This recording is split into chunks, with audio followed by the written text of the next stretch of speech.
adeti, hasretiyle düzmek çetin.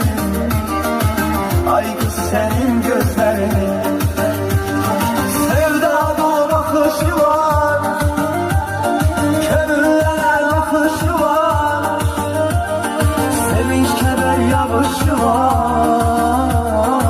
Ay kız senin gözlerin, ben de Mecnun adlanaydım, eşk oduyla adlanaydım, şevküyle o da yanaydım. Ay kız senin